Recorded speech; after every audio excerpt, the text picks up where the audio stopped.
Kompas Petang berlanjut, saya Tiva Solesa. Mantan Gubernur DKI Jakarta Anies Baswedan mengaku komunikasi dengan PDI Perjuangan soal Pilgub Jakarta berjalan intensif. Hal itu disampaikan Anies usai melaksanakan ibadah sholat Jumat hari ini. Anies mengapresiasi komunikasi yang saat ini terus berlangsung dengan PDI Perjuangan. Jelang Pilgub Jakarta, sejumlah elit PDIP menyatakan tertarik mengusung Anies.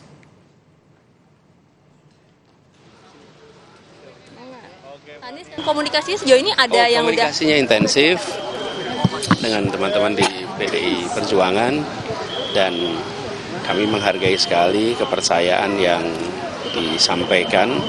Kita menginginkan Jakarta yang maju, Jakarta yang setara, di mana yang lemah, yang kecil dibesarkan, yang lemah dikuatkan, dan itulah yang menjadi dasar kebersamaan. Jadi kami mengapresiasi sekali, proses masih jalan, kita lihat nanti seperti apa. Di lain pihak, Wakil Ketua Umum Partai Gerindra Habibur Rahman meyakini Ridwan Kamil bisa mengalahkan Anies Baswedan dalam Pilkada Jakarta tahun ini dan bisa mengungguli perolehan suara Anies di ibu kota meski sosok lawannya adalah petahana. Pihaknya tidak khawatir jika Anies maju lagi di Pilkada tahun ini. Wakil Ketua Umum Partai Gerindra itu menambahkan rakyat Jakarta menginginkan sosok baru untuk menjadi gubernur Jakarta dan tidak mau terlibat dengan masalah-masalah lama. Katanya masyarakat Jakarta kritis sehingga bisa menilai kinerja calon gubernur tak hanya dari janji kampanye.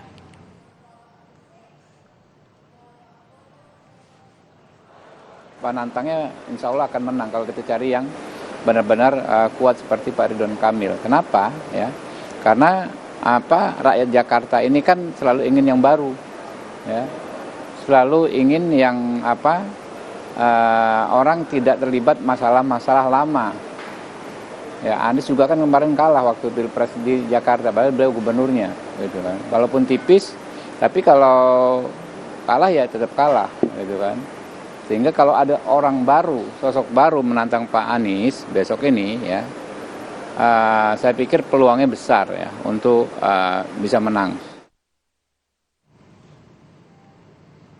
Ketua Umum Partai Amanat Nasional Zulkifli Hasan menyebut partainya menjagokan Ridwan Kamil maju di Pilkada Jakarta 2024 dan sempat meminta kepada Presiden Joko Widodo untuk mengusung Kaisang Pangarep mendampingi RK di Pilkada Jakarta, namun permintaan tersebut ditolak Presiden. Zulhas menilai Partai Koalisi Indonesia Maju membutuhkan nama Kaisang untuk maju di Pilkada Jakarta karena berpotensi meraih kemenangan. Saya mengusulkan Ridwan Kamil di Jakarta, semua setuju. Pasangannya siapa? Pasangannya belum. Saya lapor waktu itu kan Pak Presiden, kalau Kaisang boleh nggak gitu. Pak Presiden bilang jangan ya. Tapi kan partai-partai perlu. Kata Mas Kaisang bilangnya itu kan versi Pak Zulhas. Iya, tapi kan partai-partai perlu kan. Perlu apa? Agar bisa menang. Gitu. Kalau Pak RK mau Kaisang. RK Kaisang. Pak RK siapa saja kalau menang pasti mau. Ya. Kalau PAN gimana Pak?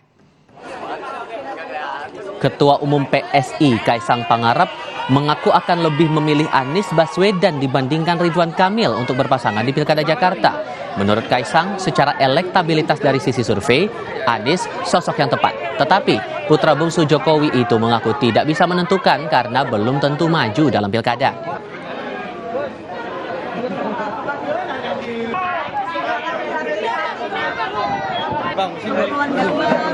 Sama Anies milih siapa? Kenapa? Kalau untuk disandingkan, ini kalau ini aja ya, ini kan saya belum bisa, saya juga kan belum dicalonkan juga. Dan kalau misalnya ngelihat survei ya paling realistis dengan Pak Anies. Tapi pandangan Mas Kaisang terhadap sosok RK dan sosok Anies itu seperti apa? Sama-sama baik, semuanya orang hebat. Pak Anies kan kemarin juga salah satu calon presiden juga. Saya suka nonton dulu Desa Anies, itu juga bagus. Pak RK juga cukup bagus, semua berkiprah di Jawa Barat. Jadi semuanya bagus, nggak ada masalah semua. Kita mah komunikasi dengan semuanya. Tapi kan Kim mengatakan bahwa Pak Anies itu sudah masuk dalam radar dan hanya nama Pak RK. Katanya lebih mungkin adalah Mas Kaisang berpasangan dengan Pak RK itu? Ya nggak masalah juga, nggak masalah kok. Lalu apa yang membuat Gerindra percaya diri Ridwan Kamil bisa mengalahkan Anies di Pilkada Jakarta? Kami akan bahas ini bersama politisi Partai Gerindra yang juga mantan Wakil Gubernur DKI Jakarta Ahmad Riza Patria dan dosen ilmu politik Universitas Paramadina Ahmad Khairul Umam. Selamat sore semuanya, apa kabar? Selamat sore, Mas. Terima kasih Selamat semuanya sore, sudah Riza. hadir dalam diskusi kali ini. Waalaikumsalam warahmatullahi wabarakatuh. Pak Riza, saya mau konfirmasi dulu satu hal karena kami dapat informasi bahwa kabarnya hari ini para ketua umum partai politik Koalisi Indonesia Maju bertemu dengan Presiden di Istana bahas soal pilkada. Itu betul atau tidak, Pak? Saya tidak tahu persisnya atau detailnya. Saya kira itu kan banyak hal yang selalu dibicarakan antara ketua umum dengan presiden ya. Saya kira semua tentu dibahas dan dibicarakan ya. Jadi saya tidak ingin mendahului. Kita tunggu saja nanti penjelasan resminya dari pihak istana dan partai-partai yang akan menyampaikan. Oke, satu hal juga yang menjadi menarik di sini karena ada kepercayaan diri yang disampaikan oleh Bang Habibur Rahman bahwa Gerindra yakin nantinya RK lawan Anies, RK yang akan menang. Dasarnya apa tuh, Bang? Yang pertama ya, kita belajar dari pilkada-pilkada sebelumnya. Pak Gerindra pernah mengusung Pak Jokowi Ahok 2017-2018 dan menang dan berhasil. Ya. Kemudian sebaliknya 2017-2022 Gerindra waktu itu dengan PDIP, Gerindra dengan PKS mengusung Anies Sandi dan berhasil dan menang juga di Pilkada DKI Jakarta. Padahal yang dilawan adalah petahana, yaitu Ahok dan Jarot ya. Dan lawannya juga yang dimenangkan oleh Gerindra PDIP yaitu Ahok ya, Basuki. Dan kami yakin di Pilkada 2024 siapapun nanti yang diusung dengan Partai Gerindra insya Allah akan menang berkah bagi Partai Gerindra khususnya di Jakarta dan di daerah lainnya. Kemudian juga yang kedua, belajar dari pengalaman juga, Kang Ridwan kan, Kang Emil, Kang RK kan juga gubernur 1 periode 5 tahun di Jawa Barat, dan Jawa Barat juga penduduknya cukup banyak di DKI Jakarta, ranking 2. Kemudian juga Kang Emil juga gubernur berprestasi. Jadi saya kira dibandingkan dengan dulu ya, Pak Jokowi wali kota di Solo, menang di Jakarta. Kemudian dulu Pak Sandi belum pernah menjabat di struktural pemerintahan daerah, tapi juga bisa menang. Lebih karena persona Pak RK-nya atau karena ada peran Pak Jokowi dan Pak Prabowo juga yang di belakangnya begitu yang membuat akhirnya RK tampaknya bisa menang nih di Jakarta, Pak Riza? Ya itu silakanlah, itu yang menyampaikan Mas Umam lah, kalkulasi. Saya kan orang partai, tidak ingin mendahului. Tentu tidak bisa diabaikan, tidak bisa dipungkiri peran-peran para elit ada, apalagi peran-peran ketua umum. Peran ketua umum itu kan tidak hanya mengusung, mencalonkan, tadi figur ketua umum menjadi penting, partai pengusung menjadi penting, jaringan dan sebagainya semua menjadi penting, tentu diperhitungkan semuanya. Jadi tidak bisa disalahkan kalau ada pendapat-pendapat seperti itu. Yang pasti elit-elit partai, orang-orang yang punya pengaruh di Republik ini tentu punya pengaruh juga pada setiap pilkada. Jadi saya kira itu satu yang biasa, tidak ada yang luar biasa. Kita hormati itu, kita hargai itu. Yang penting nanti kita harapkan di pilkada ke depan 2024 siapapun nanti yang diusung, insya Allah yang diusung oleh Partai Gerindra akan menang, termasuk Kang Emil nanti yang akan kita usung juga akan menang melawan siapapun. Rasa percaya diri ini menurut Anda Mas Umam atas dasar apa sebetulnya? Kalau saya lempar pertanyaan yang sama dari Pak Riza ke Anda, gimana? Ya, kalkulasi politik tadi sudah disampaikan oleh Pak Ariza. Tetapi kalau misalnya kemudian kita coba runtutkan satu persatu, tentu dari sisi pertama dari aspek ketokohan, diakui atau tidak, Ridwan Kamil memang memiliki track record yang cukup memadai dalam konteks kepemimpinan di pemerintahan daerah, mulai dari wali kota, kemudian gubernur, dan rasa-rasanya dalam konteks pertarungan di DKI Jakarta bisa tampil cukup kompetitif.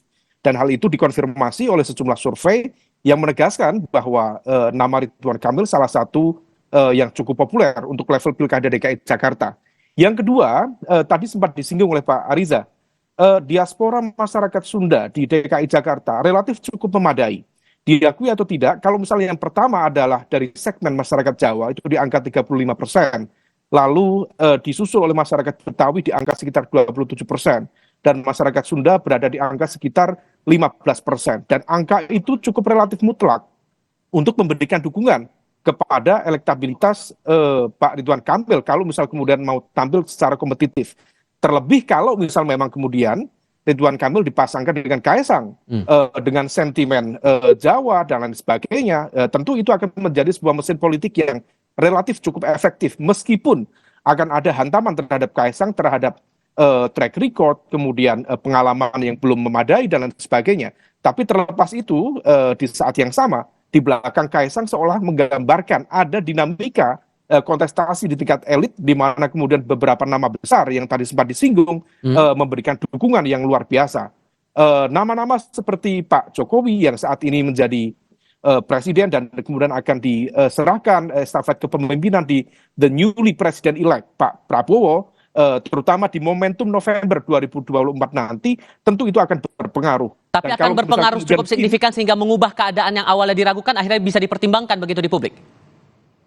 Akan berpengaruh secara signifikan. Karena bagaimanapun juga, saya berkeyakinan pemerintah baru dan juga Kim, Koalisi Indonesia Maju, yang kemarin memenangkan Pilpres di 2024, tidak akan berpangku tangan, tidak akan bermain-main, dan akan melakukan segala cara, at all cost, untuk memenangkan DKI Jakarta. Karena bagaimanapun juga kemenangan di DKI Jakarta ini akan berpengaruh di Pilpres dan juga Pileg di 2029 nanti.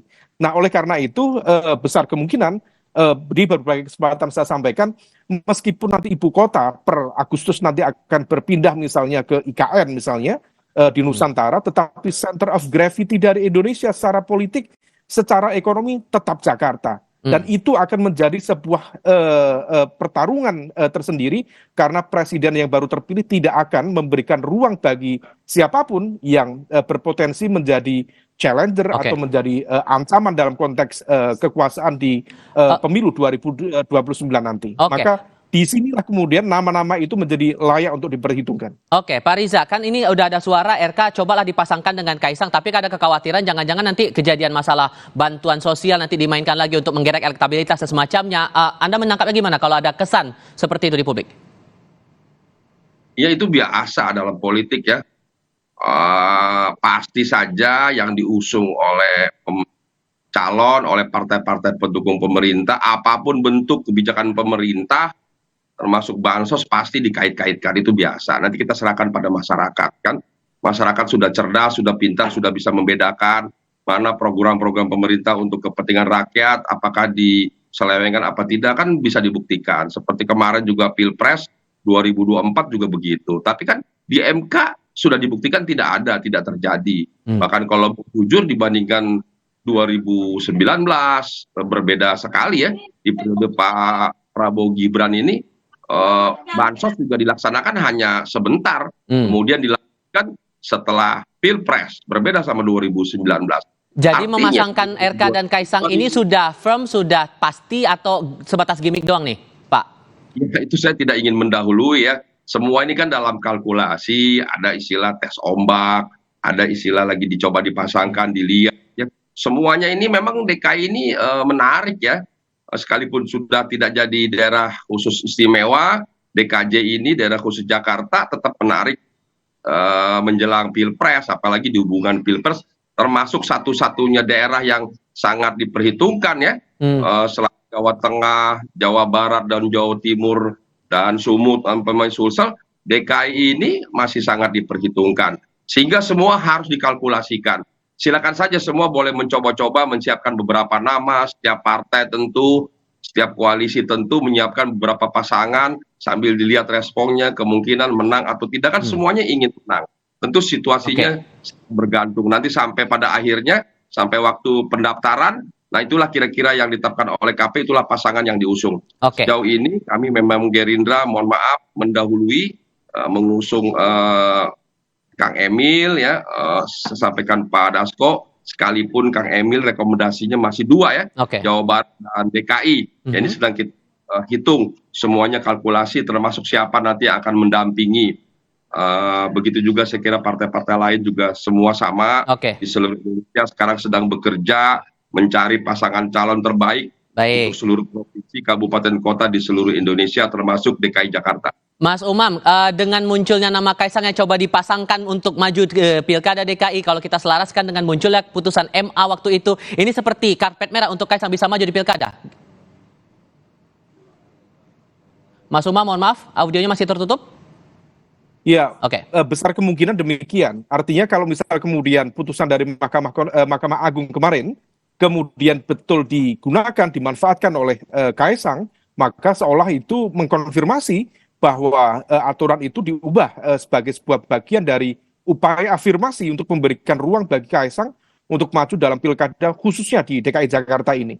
Maka itu menjadi bagian dari konsekuensi. Kalau misal nanti ada tudingan atau kritikan dari kalangan masyarakat sipil atau dari rival-rival politiknya, tentu itu harus tetap diterima sebagai bagian dari konsekuensi dari pilihan dan juga langkah politik tersebut. Tetapi kalau misal kemudian Kaisang akhirnya dipasangkan dengan Ridwan Kamil, saya pikir itu akan bisa menjadi sebuah mesin politik yang cukup efektif, bukan sekedar semata-mata menghasilkan aspek kedaerahan gabungan antara Sunda dan Jawa, tetapi dari segmen kekuatan politiknya, Kaisang bisa masuk dalam segmen kelompok masyarakat anak muda, pemilih muda. Kang Emil juga memiliki strategi komunikasi yang cukup relevan untuk menjangkau kelompok muda, dan semua itu relatif tidak memiliki political barrier yang memadai.